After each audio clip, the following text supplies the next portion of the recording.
A9 ನ್ಯೂಸ್ಗೆ ಸ್ವಾಗತ. ನಾನು ಅಮೀನ್ ಶೇಖ್. ವಿಜಯಪುರ ಜಿಲ್ಲೆಯ ಸಿಂದಗಿ ಪಟ್ಟಣದಲ್ಲಿ ಅಂತಾರಾಷ್ಟ್ರೀಯ ಅಂಗವಿಕಲರ ಆಚರಣೆಯನ್ನು ಮಾಡಲಾಯಿತು. ದಿವ್ಯಚೇತನ ಒಂದು ವಿಶೇಷ ಮಕ್ಕಳ ಶಾಲೆಯಲ್ಲಿ ಅಂತಾರಾಷ್ಟ್ರೀಯ ಅಂಗವಿಕಲರ ದಿನಾಚರಣೆ ಅದ್ದೂರಿಯಾಗಿ ಆಚರಿಸಲಾಯಿತು. ವೇದಿಕೆ ಮೇಲೆ ಸಂಸ್ಥೆಯ ಅಧ್ಯಕ್ಷರಾದಂತಹ ಶ್ರೀಮತಿ ರುಖಯ್ಯ ಯಾಳಗಿ ಅಧ್ಯಕ್ಷತೆಯನ್ನು ವಹಿಸಿಕೊಂಡಿದ್ರು. ಮುಖ್ಯ ಅತಿಥಿಗಳಾಗಿ ಸಬಿಯ ಮರ್ಥೂರ್ ಅವರು, ಮುತ್ತುರಾಜ್ ಸಾತಿಹಾಳ್, ಶಾಬುದ್ದೀನ್ ಬುಖಾದ್ ಮತ್ತು ಎಸ್ಎಸ್ ಪೇಪರ್ ಮಾರ್ಟಿನ್, ರಮೇಶ್ ಮಾಳೆಗಾರ್ ಮತ್ತು ಗಣ್ಯ ವರ್ತಕರಾದಂತಹ ವಿನೋದ್ ಹಂಚಿನಾಳ್ ಉಪಸ್ಥಿತಿಯಲ್ಲಿ ಇದ್ರು.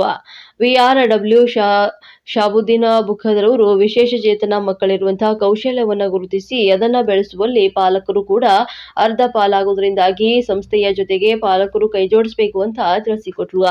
ಯುಆರ್ಡಬ್ಲ್ಯೂ ಶ್ರೀಮತಿ ಸಬಿಯಾ ಮರ್ತೂರ್ ಅವರು ವಿಶೇಷ ಚೇತನ ಮಕ್ಕಳಿಗೆ ಲಭ್ಯವಿರುವಂತಹ ವಿವಿಧ ಸರ್ಕಾರಿ ಸವಲತ್ತುಗಳನ್ನು ಸದುಪಯೋಗ ಪಡಿಸಿಕೊಳ್ಳಬೇಕು ಅಂತ ಹೇಳಿದ್ರು.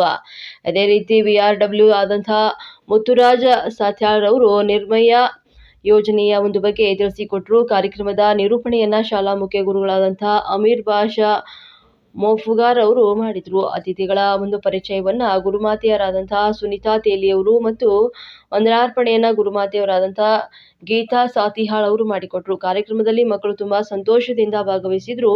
ವಿಶ್ವ ನಾಯಕರ ವೇಷಭೂಷಣಗಳನ್ನ ಧರಿಸಿದ್ರು. ಮಕ್ಕಳಿಗೆ ಉಪಹಾರವನ್ನ ಹಾಗೂ ಕಲಿಕಾ ಸಾಮಗ್ರಿಗಳನ್ನ ಕೊಡಲಾಯಿತು. ವರದಿ ವಸೀಂ ಗೋಗಿ.